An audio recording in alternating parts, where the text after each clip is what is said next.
우선 그 메가시티 조성의 필요성에 대해서는 말씀을 많이 해주셨는데 역시 뭐 같은 맥락이지만 현재처럼 교통이 발달되고 통신이 발달된 그런 상태에서 생활권이 확대되고 있는 것은 모두 다 아는 사실이고 행정 경계의 의미가 사실상 필요 없는 것이 아닌가라는 정도로 도시체계가 재편되고 있습니다. 뭐 그 통근 통학 비율 같은 걸로 이제 대도시권을 설정하게 돼 있는데 여기서 이제 한쪽 방향으로 가는 것도 중요하지만 반대 방향으로 가는 것. 그래서 외국에서 이제 주로 선진국에서 대도시권 설정할 때 보면 역통분율이 5%가 넘으면 하나의 단일 생활권이다 이렇게 구분을 하고 있는 것 같습니다. 지금 논의되고 있는 서울의 이제 주변 도시들은 대부분 그런 상태에 있다고 볼 수가 있겠고요. 고양이나 김포나 다 한 70% 이상이 다 서울로 출퇴근을 하고 있다고 보시면 좋을 것 같습니다.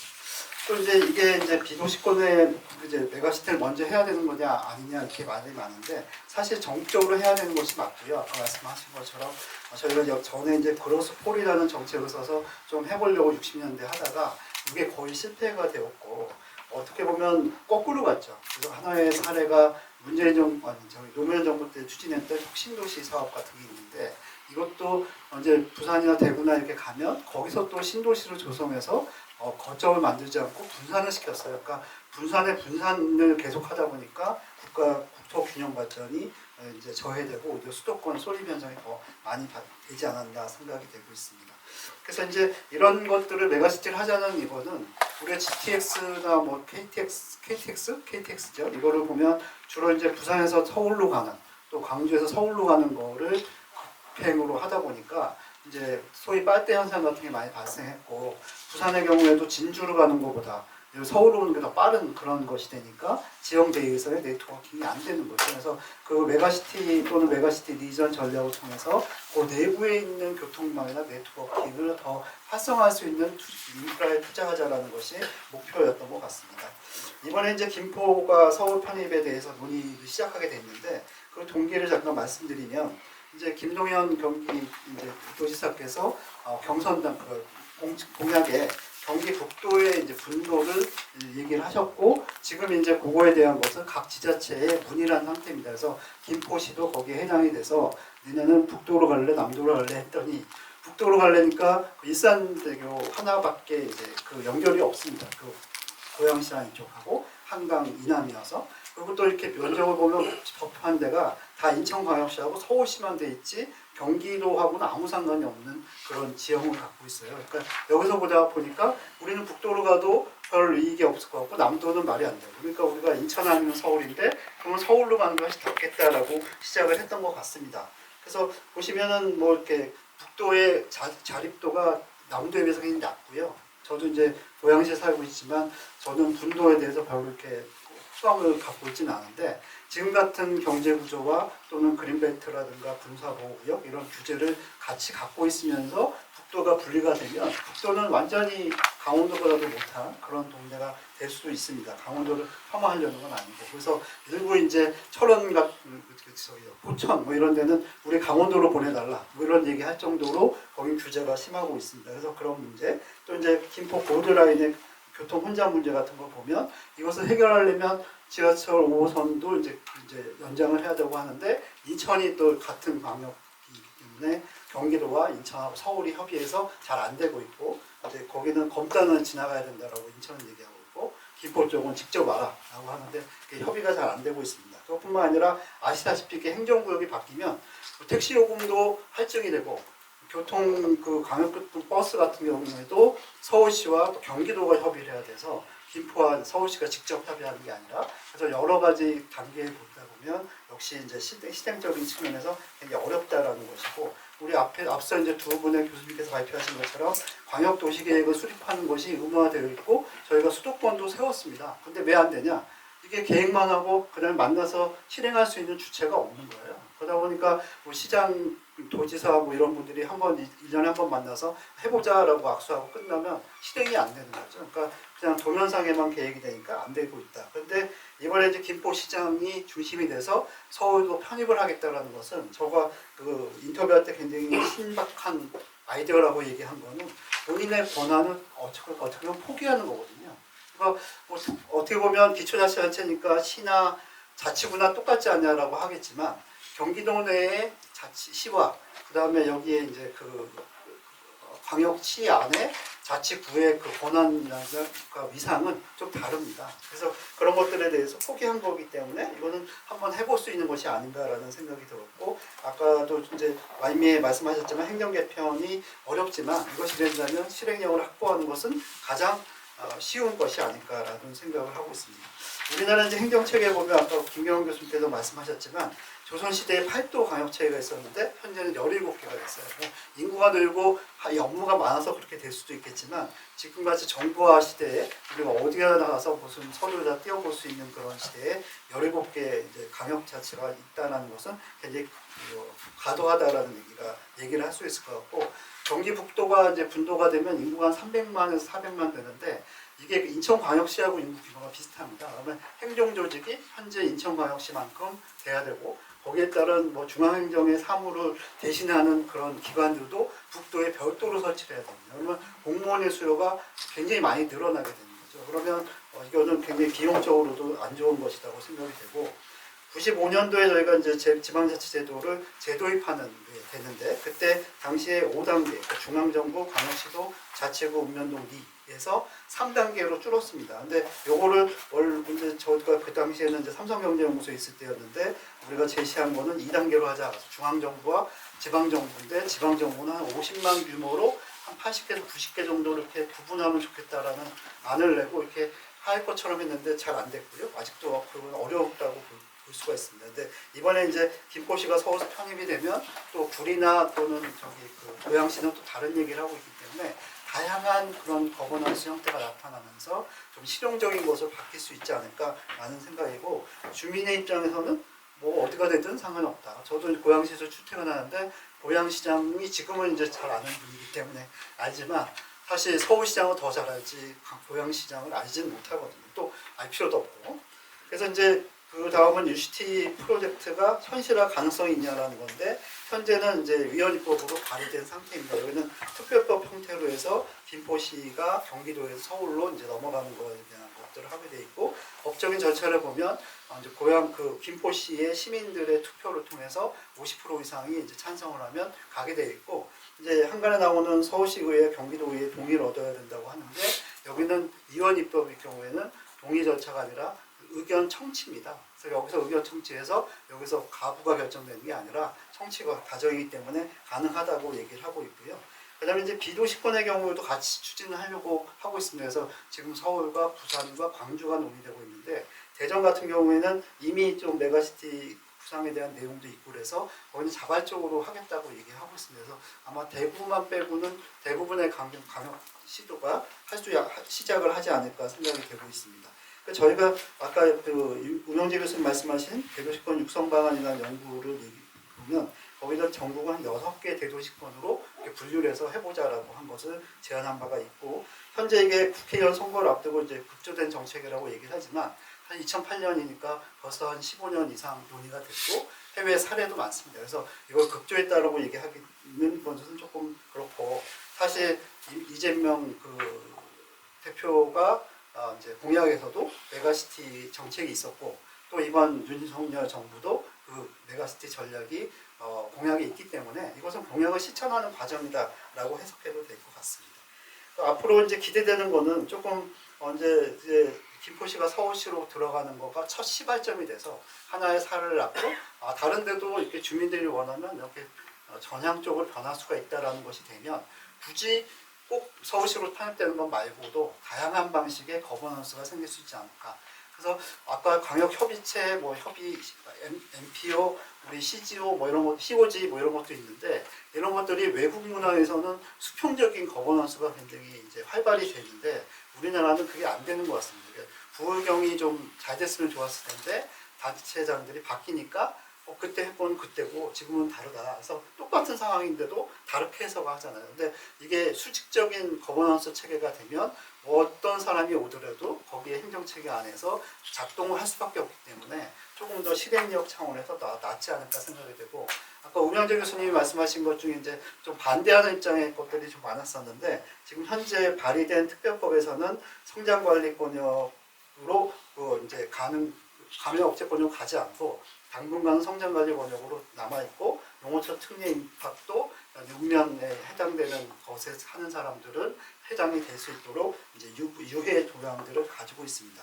또 지방세 감소에 대한 것들을 얘기하고 있는데 뭐 경기도나 국가에서 만든 거는 줄어들겠죠. 줄어들면 그만큼이 또 여력이 남아서 다른 비수도권으로 갈 수도 있기 때문에 저는 더 강점이라고 생각이 돼요. 반대의 이유가 별로 없는 거고 김포시 자체에 산업이 유치되고 주택이 많이 지어지면 거기서 나오는 수익으로 세수로 충분히 감당이 가능하지 않을까라는 생각이 들고 서울시 안에서도 현재 김포시보다 재정제약도가 낮은 구도 있습니다. 저 노원구나 저 위쪽에 그래서 거의 비슷한 수준이 될 것이다라는 생각이 듭니다. 그리고 혐오시설 같은 경우에도 그거는 뭐 인구 규모나 뭐 이런 거를 다 밀집도를 보고서 결정을 하는 것이기 때문에 반드시 또 외곽으로만 갈 수 있는 것도 아니어서 저희가 충분한 수기 과정을 거치지 않을까라는 생각을 합니다. 결론적으로 말씀을 드리면 이제 김포시가 이제 시발점이 됐는데 구리시는 좀 다른 얘기를 해요. 거기는 또 특별자치구 같은 개념을 해서 자치구의 그 자주권을 좀 열어달라는 얘기를 하고 고양시도 한 108만이 되기 때문에 그리고 특례시가 된 지 얼마 안 됐습니다. 그래서 거기에서 했던 도시계획 권한이나 이런 것들을 유지하는 방향으로 논의가 되고 있어서 좀 다양한 방식의 그 통합이 이루어지지 않을까 생각이 됩니다. 그래서 그런 것을 시발점으로 전국이 좀 이렇게 중심점이 생기면 우리가 추구하는 국가 균형 발전과 또 국가 경제 능력 차원에서 두 가지가 잘 가지 않을까.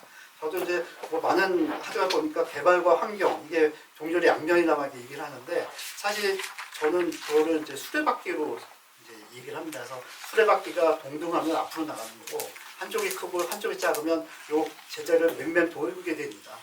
결국은 우리가 추구하는 것이 그렇게 되면 안 되잖아요. 그러니까 두 가지가 다 갈 수 있는 정책을 좀 해보자라는 것이 제가 이제 위원회에 참여하기도 했고 또 이런 정책들을 하는 거에 이제 의미가 있다라고 생각이 듭니다. 네.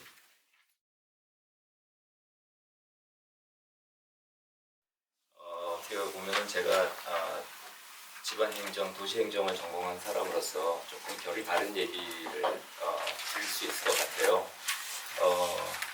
그 발제를 보면은 크게 두 가지로 나뉘는 것 같습니다.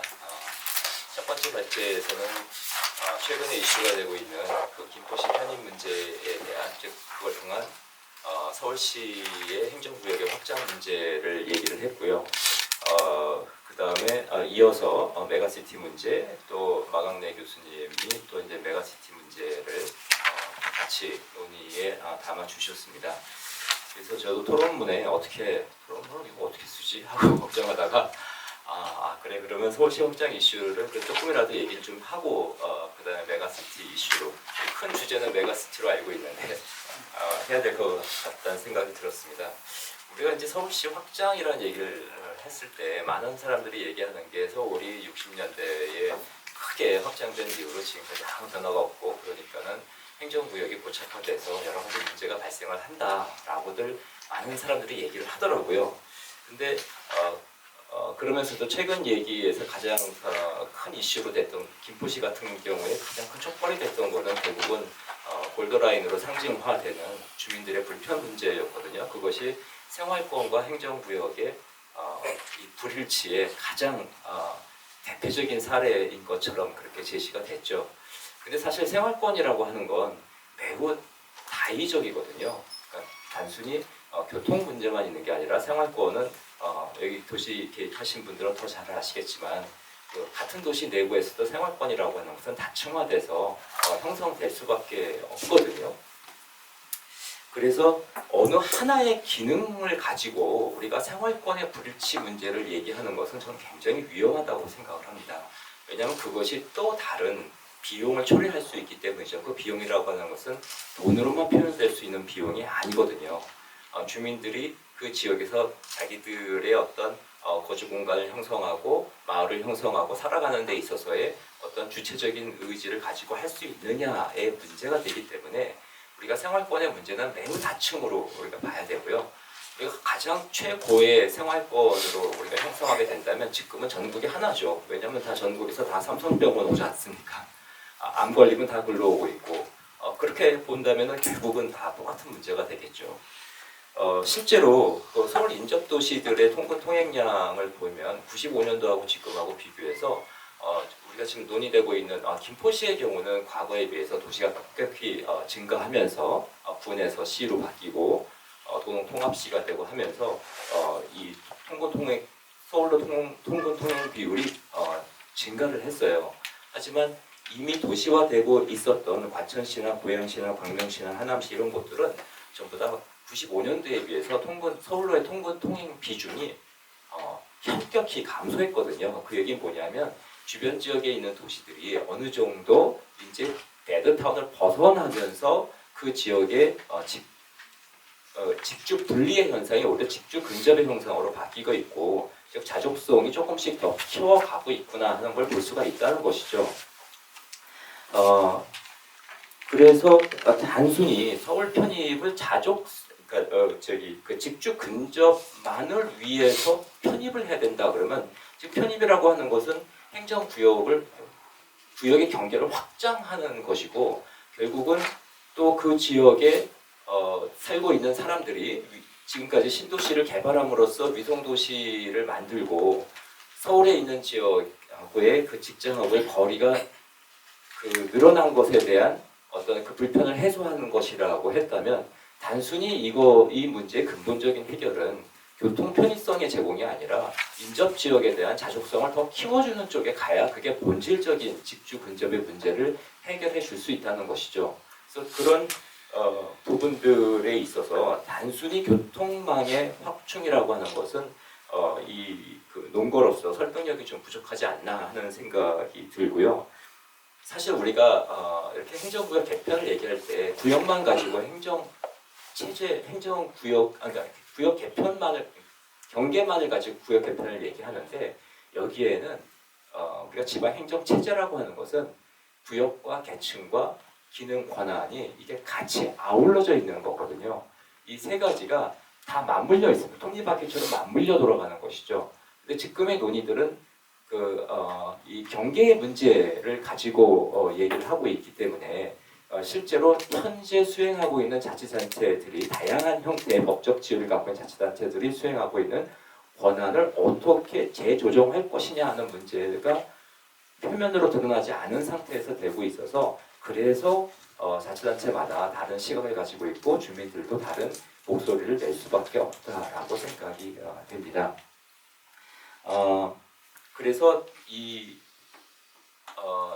구역을 개편하는 문제 이전에 먼저 만약에 서울이라는 것이 더 커졌다 그럼 자치구 말고 아까 발표에서도 다른 형태의 그 자치단체들이 서울이라고 하는 큰 바운더리 내에 들어온다라고 했다면 지금까지는 서울하고 자치구 간의 관계로서만 성립됐던 것이 또 다른 형태로 성립됐을 때 그것이 수평적으로 기존의 자치구하고 다른 인접돼 있는 서울에 포함되게 되는 다른 시하고의 어떤 권한 관계를 어떻게 재설정할 것인지 또 그걸 통해서 지방 재정 측면에서도 그것이 그 지역 내에 현재 있는 자치구뿐만 아니라 전체의 자치단체에 주는 재정적인 영향이 어떻게 되는지 이런 것들에 대한 면밀한 검토가 필요하거든요.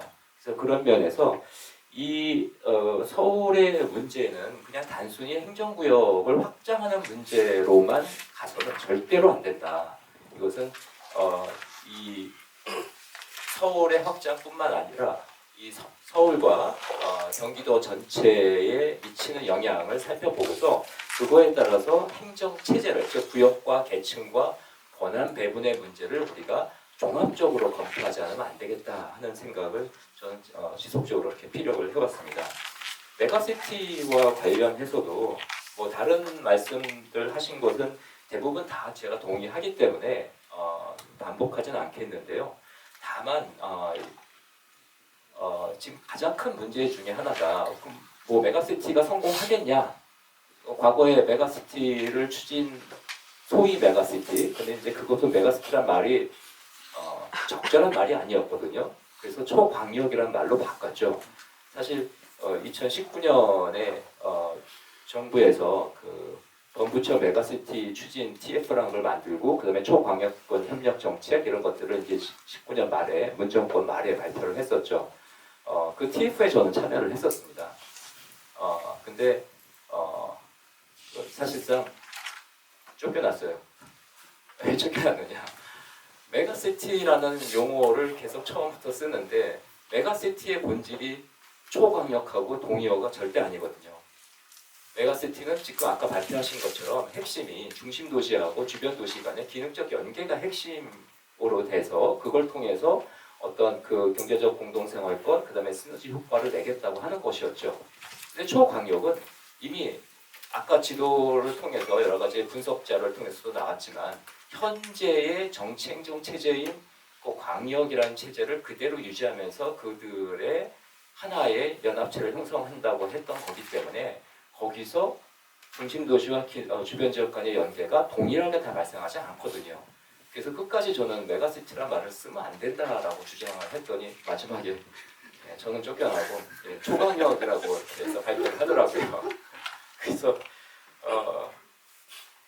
그래서 우리가 꼭 알아야 될 것은 이것을 초광역 협력이 즉 지금 말하고 있는 부울경이 메가시티냐?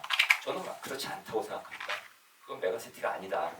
초광역 협력으로서 산업적 차원에서 가져가는 것은 좋다. 하지만 이것을 일부에서 얘기하는 것처럼 행정적인 통합을 통해서 대구와 경북이 시도 통합을 시도한 것처럼 그것이 가장 선인 것처럼 얘기하는 것은 굉장히 모순이고 또 많은 그 문제점을 야기시킬 것이다. 왜냐하면요. 우리가 많은 논의한 것처럼 왜 우리가 메가시티를 만드냐면은 결국은 지금까지의 그 균형 발전의 논리가 시군구 단위로만 이루어졌던 것이 결국은 분권은 균형이 아니거든요. 절대. 분권은 내재적으로 불균형을 내포하고 있는 단어입니다. 왜냐? 각 지역이 차별적인 발전을 해야 되기 때문이에요. 그래서 절대 획일과 형평을 지향하는 것이 분권이 갖고 있는 가장 중요한 가치인데 그것을 무시했다는 것이죠. 그래서 이 부분을 막기 위해서는 결국은 지역에서의 중심 도시들의 성장을 통해서 수도권으로의 그 인구의 유출을 최대한 막는 것이 앞으로는 굉장히 중요한데 그걸 위해서는 초광역인 부울경과 같은 존재가 있을 경우는 오히려 중심 도시의 중심성을 키워주는 게 아니라 그 안에서 내부적인 즉 권역 내의 균형의 논리가 더 크게 작용할 가능성이 크다. 그러니까 이런 부분들을 우리가 막아줘야 된다라고 얘기를 했던 것입니다.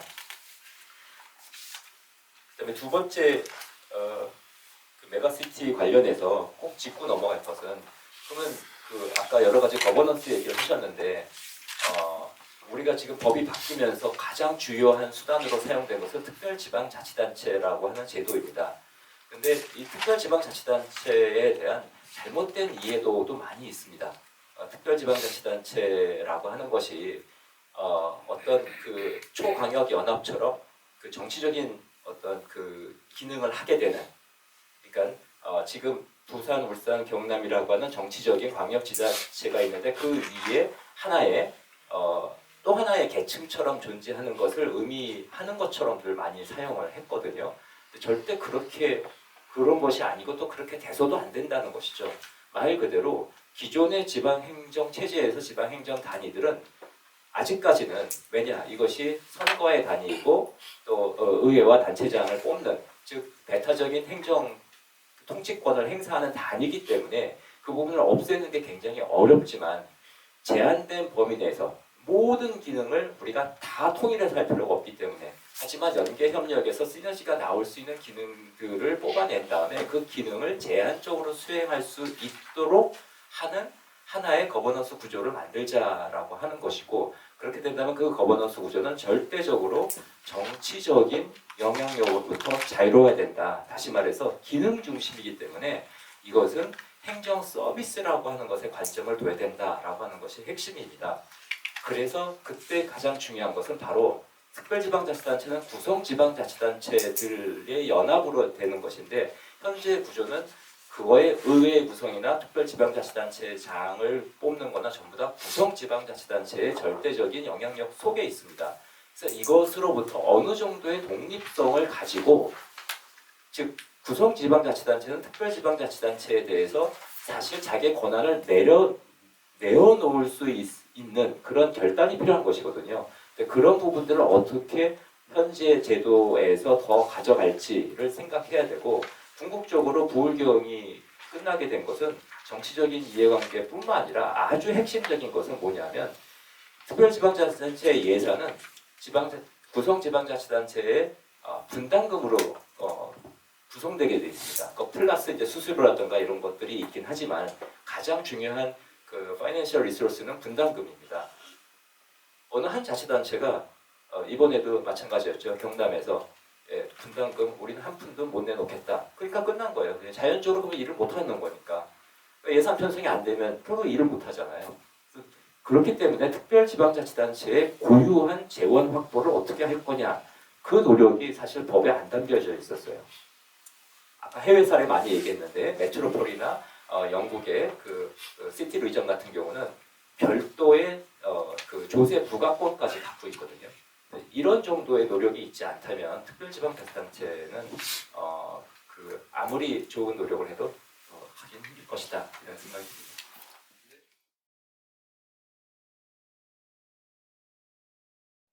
어제 축구를 했더라고요.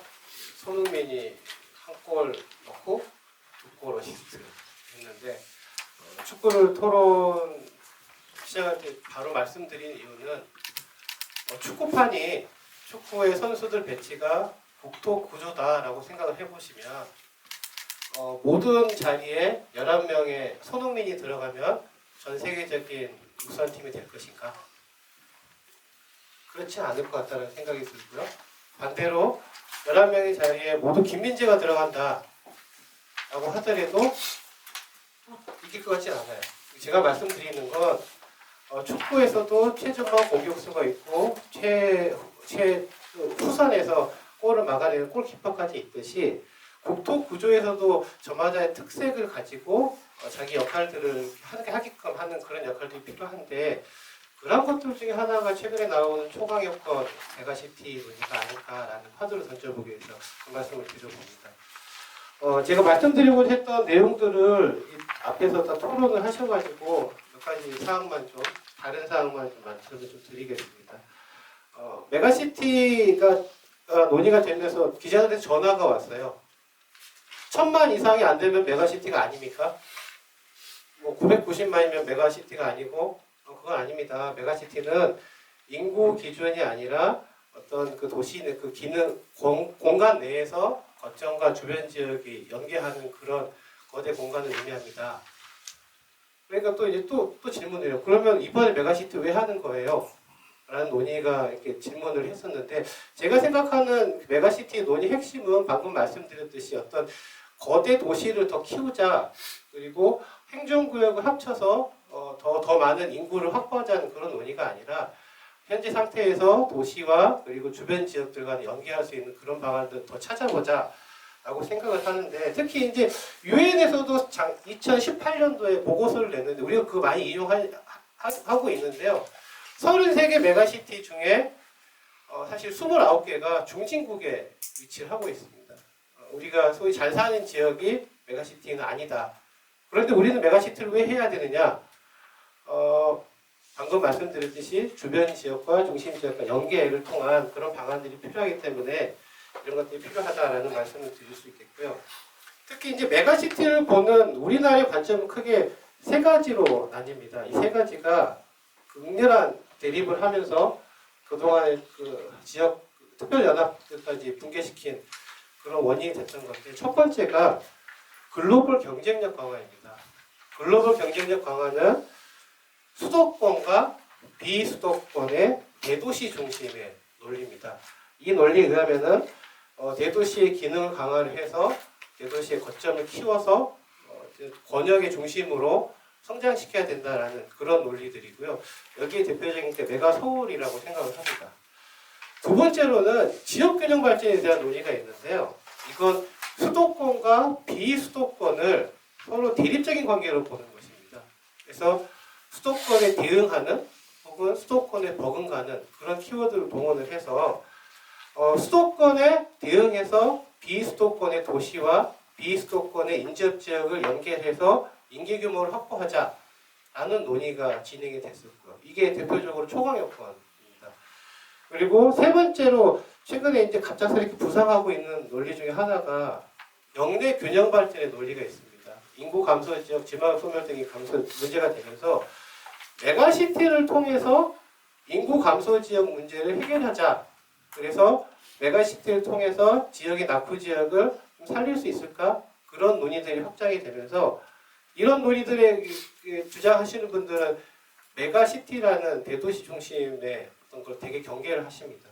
초과유권을 통해 얻을 게 별로 없다. 메가시티를 통해 얻을 게 별로 없다라는 논의를 하시는데요. 반대로 도시를 얘기하시는 분들은 영내 균형 발전을 이렇게 주장을 하면은 대도시들이 또 반대를 해요.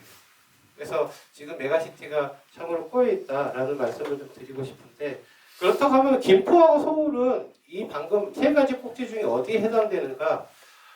굉장히 특이하게도 세 가지 꼭지 중에 좀 해당되는 게 없다라고 생각을 합니다. 굉장히 논의와는 다른 형태로 진행이 되고 있는데 그만큼 가능성도 충분하고 그만큼 논의돼야 될 것도 많다라는 말씀을 드릴 수 있겠습니다. 행정구역 분전에서 야기되는 통합권, 생활권의 문제를 어떻게 합칠 수 있을까의 논의를 던졌다는 점에서 굉장히 의의가 있는데 아직까지 이걸 위해서 뭘 하지? 이걸 위해서 목적이 뭐지? 등의 명확한 논점들은 보다 논의가 필요하다고 생각을 하고요. 초과교권과 메가시티는 앞서서 말씀을 많이 하셨듯이 유사하면서도 다르다라는 말씀을 드릴 수 있겠습니다. 메가시티는 관념적인 실체고 초광역권은 법률적인 실체입니다. 다시 말씀드리면은 메가시티를 통한 건 거대한 담론을 형성할 수는 있지만 초광역권을 통해서는 실질적인 집행수단이 들어갈 수 있습니다. 그래서 최근에 메가서울의 문제를 봤을 때 이 문제를 어떻게 해결해야 될 것인가? 메가시티라는 논의로 갈 것인가? 초광역권 논의로 갈 것인가? 제 생각에는 메가시티 논의와 함께 이미 법적인 실체가 있는 초광역권에 있는 수단들을 좀 끌고 들어와서 기존에 있던 것들을 이용하는 것도 더 빠른 방법일 수 있겠다라는 생각을 해보고요. 그리고 그 다음 페이지 이제 두 가지 정도 최근에 지역 상황을 좀 설명을 좀 해드리고 답답한 거 좀 공유 좀 해드리고 싶습니다. 다양한 수단과 통합적 관리 부재, 동상이몽이다라는 말씀을 좀 드리고 싶은데요. 지방시대위원회가 출범되면서 큰 뜻은 분권과 균형의 결합이라고 얘기를 합니다. 근데 메가시티를 둘러싼 갈등은 엄청납니다. 첫 번째로 우리 지방자치분권 및 지역균형발전 특별법에 의하면 초광역권이 있고요.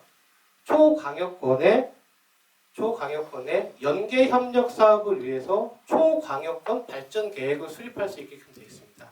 이건 산업부 소관입니다. 산업부가 수립 지침을 작성을 해서 지방시대위원회 심의 의결을 거칩니다. 여기에는 연계 사업이 중심이고요. 그러다 보니 주로 시도의 TP, 테크노파크에서 사업들, 경제협력 사업들을 발굴하고 기존에 했던 광역협력권 사업을 약간 변형한 형태로 진행이 되고 있고요. 두 번째로는 초광역권 계획이 있습니다. 이제 방금 말씀드렸던 지방자치법, 지방자치분권 및 균형발전 특별법의 초광역권에 대한 정의가 있는데 이 정의를 국토기본법에서 그대로 받았습니다. 받아서 국토기본법의 초광역권 계획을 수립할 수 있게끔 해놨는데 이건 국토정책심의위원회 심의를 거쳐서 국토교통부 장관이 승인하게 되어 있습니다. 장기 계획인데요. 아직까지 수립된 건 없는 상태고요. 특히 앞에서 말씀드렸던 특별지방자치단체는 또 다릅니다. 초광역권은 방금 정의에서 말씀드렸듯이 두 지역에 위한 연계 사업을 위한 것이 초광역권인데 특별지방자치단체는 두 개의 지역의 공동 사무를 위한 겁니다. 그렇기 때문에 구성지자체에서 공동 사무를 어떻게 할 것인가를 발굴을 한 다음에 행안부 장관이 승인하는 걸로 되어 있습니다. 그러면 방금 메가시티를 둘러싼 초광역 발전 계획은 산업부, 초광역권 계획은 국토부, 특별지방자치단체는 행정안전부라고 말씀드렸지 않습니까? 더군다나 특별지방자치단체 같은 경우에는 현재 수행하는 사무를 중심으로 공동 사무를 발굴할 수 있습니다. 그래서 특별지방자치단체를 통해서 추가적인 사무를 발굴하기 어렵습니다. 그런 문제가 있기 때문에 초광역권에 대해서 특별지방자치단체가 들어오긴 했지만 추가적인 사고를 발굴하기 어렵다라는 문제점이 있고요. 이제 가장 큰 문제로 중앙정부와 지자체들 간에 이제 이견 차이가 있습니다. 중앙정부가 우리가 얘기하는 건 지역이 주도한다. 그리고 필요시 권한과 재정을 이양한다가 큰 핵심입니다. 그래서 권한과 재정을 이양하는 수단이 뭐가 있을까? 현재 상태로는 특별지방자치단체를 통해서 보면은 문구에 행정안전부 장관이 관계부서의 장관과 협의하는 걸로 되어 있는데요. 그 구조가 유일하게 살아있고, 그런데 지방에서는 또 다른 얘기를 합니다. 반대로 권한과 재정을 먼저 이양을 해라. 그러면은 우리가 잘할 수 있다. 국비 지원을 먼저 확대하라는 주장을 하고 있거든요. 그래서 국비 지원 확대하고 국책사업 유치로 이 내용들을 자꾸 왜곡시키고 있습니다. 그러다 보니 이걸 하기 위한 인센티브를 어떻게 중앙정부와 지방정부 지자체 간에 그런 큰 차이가 있고, 이걸 하기 위한 초강력권 발전계획, 초강력권 계획, 특별지방자치단체가 너무 부처별로 분절적으로 수행이 되다 보니 결국에는 이 초강력권 메가시티를 관장할 수 있는 전체적인 그릇은 없는 상태다라는 말씀을 드리고 있고요.